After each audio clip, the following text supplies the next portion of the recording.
This is the continual evolution of the East Coast beat.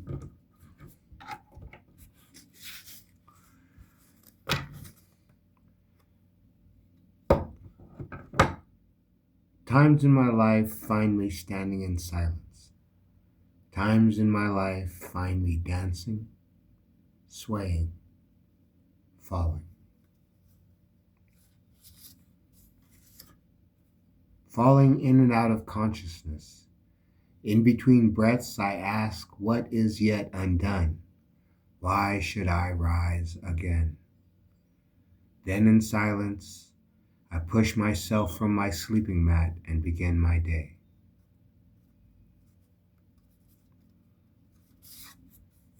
I'm thankful for my daily routines, coffee, tobacco, herb. Then I can shower and change into a clean outfit for the day. But what needs to be done at the end of my day?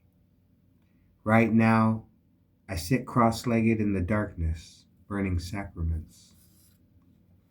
And at 51, if I have to, I can live in my mind.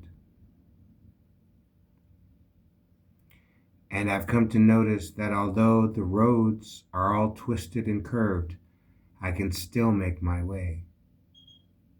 At the end of the day, I find myself with my desk, my lamp, my chair, and my pipe. And at the end of the night, I ask, what steps have I taken that have found me to this way?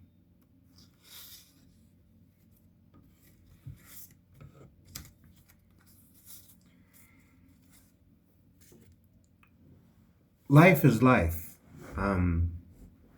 This table is a material object. I believe in it. I believe if I put my hand on it, I feel it. If I put a cup on it, it'll stand. I believe that these glasses, my prescription glasses help my vision. I know how to record a video, but I don't understand exactly how the camera works when it comes to how does the actual image get captured and the audio and sent over uh, digitally through the air and then received by and it's me, and it's my voice and it was what I said. And,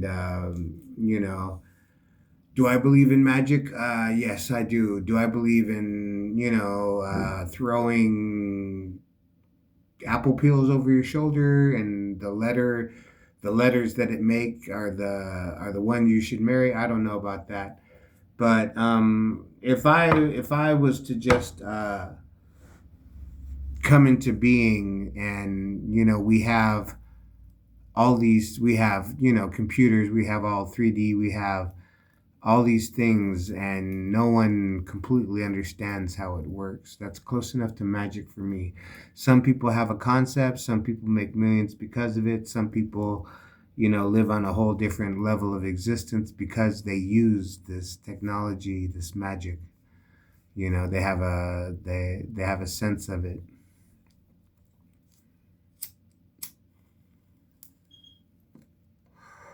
Most people are happy just to be able to access their bank statements and their TikTok accounts. They're not really concerned with much else besides the surface value, and that's how life is.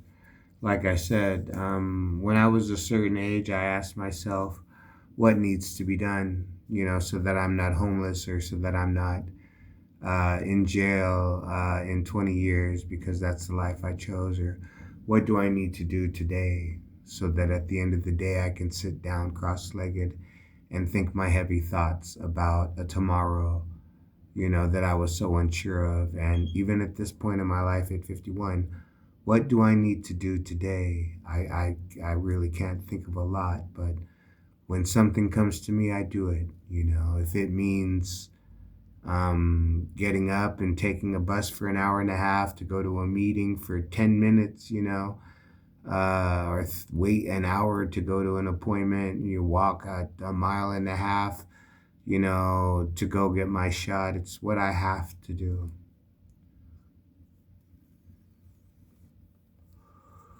to keep my life going forward so that I can try to explore the richness of it.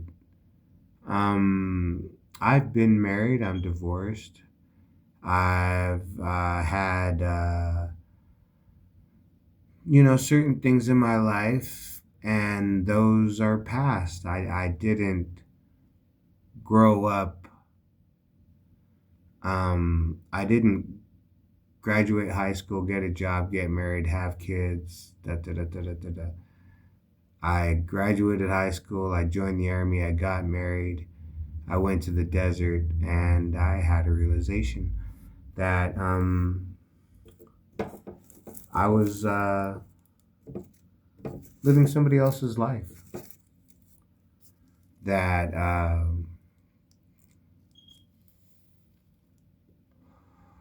that I was on a track that was leading me into oblivion. I mean, I was 19 years old, training to go to war. What were other 19-year-old boys doing back at home? They weren't fucking getting by on an hour and a half, 2 hours of sleep, making less than minimum wage. They wouldn't have done that. You know what I'm saying? But that's what I found myself doing, not to be homeless. So instead, I was in the army. I love the army, best part of my life. But sometimes I think, man, if the army was the best option that you had, hey, you know what I'm saying? But the smell of army pancakes and peanut butter in the morning, I'll carry that memory to my death as one of the best parts of my life. Army breakfast, biscuits and gravy, the different ranges, the obstacle course, the different bases. Um, and those were the steps that I had taken so that at 51 I could sit cross-legged and think my Buddhist thoughts. You know what I'm saying? I'm not. I was training at a door in my 30s. I was training to work the door, and there were some 50 and 60-year-olds that would still show up at the lounge. With younger girls, but they had nice cars and haircuts, and they had the money to play. To play the dating game. And I've never really had the money, and so I always realized, with all that heartbreak, was it was it worth it for the love? I never really played the game when it came to don't get involved. I mean, every girl I ever got with, I think I still can remember. You know what I'm saying? I don't think I've, you know, every girl I've ever talked to, no. But, if I've had even a short relationship with you, I think I still remember, you know. Um, because growing up, I was more concerned with the idea that one day I would be sitting cross legged on the top of a mountain as an old man, and I would not feel anger or hate or sadness. Nah, I mean, who wants to feel sadness? You know what I'm saying? But that I wouldn't be controlled by my emotions because when I was younger, I mean, I was scared of what the possibilities of losing control. I could go from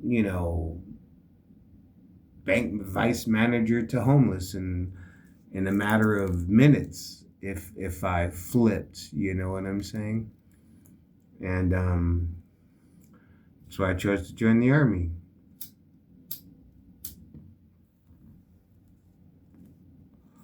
That's why I chose to play football. That's why I chose to wrestle. Because I knew that was a part of me. And rather than try to avoid it and try to outthink it, I just expressed it and let it be known. You know what I'm saying? Yes, I'm on the speech and debate team and I wear glasses and I haven't the entire time I was in high school, I don't think I ever physically hit another kid. Like I think I was in like two or three almost fights where I'd get pushed or something, but I don't think I ever physically hit. And, didn't have to. You know what I'm saying?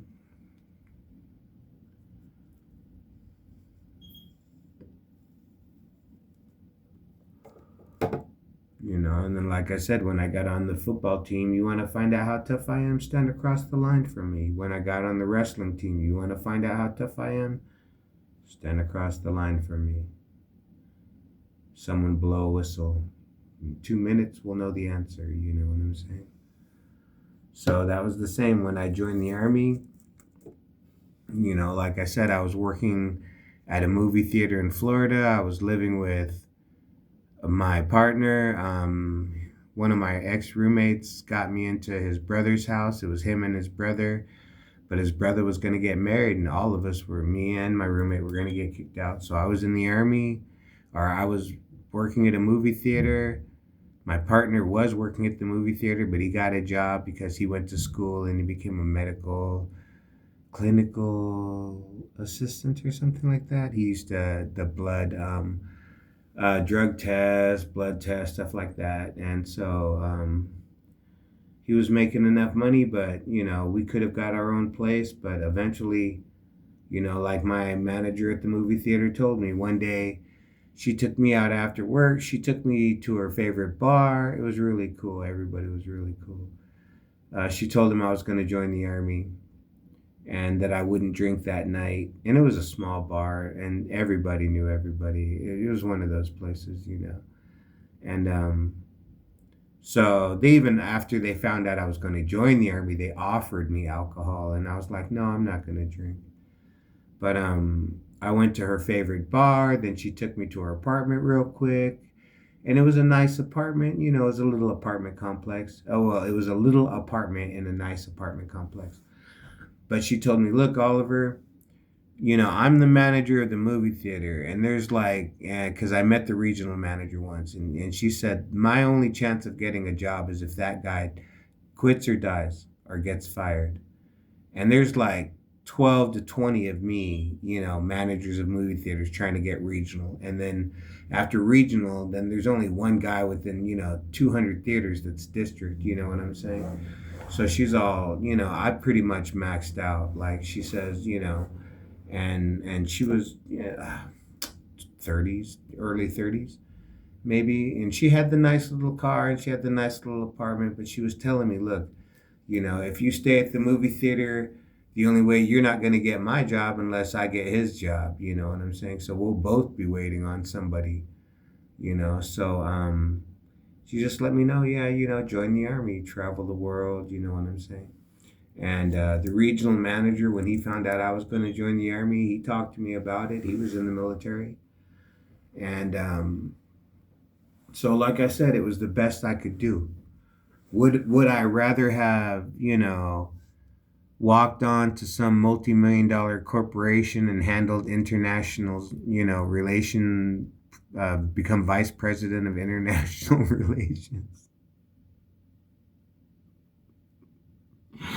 That would have been cool, traveling around the world, business in a business sense. It's like everywhere you go is because there has to be something done rather than just, oh, I finally retired from my job as a baker and I always wanted to see Ireland. I've got 30 days, I'm staying in Ireland for 30 days versus, it's like, oh, I got to be downtown here for a meeting. And then after that, there's a dinner. Then, of course, we're going to go out and do karaoke. You know what I'm saying? But yeah, no, I kind of, that would have been a dream of mine, but I honestly understand. I have good relationships with certain people, decent relationships with most people, and sometimes some people just do not like me. I don't know why, but particularly when I was younger, certain older people would just be like, "Don't make me work with this kid." You know what I'm saying? And so there's a couple jobs that I had to teach myself how to do because the person wouldn't show me. You know. or they'd show me one time and then they just walk away and never talk to me again, and I'd be like, man, they really don't like me. But like I said, that's the lesson for today.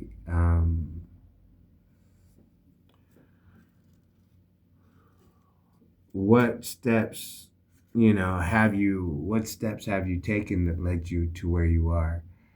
As a younger person, it's not that you have to do things to be worthy of life,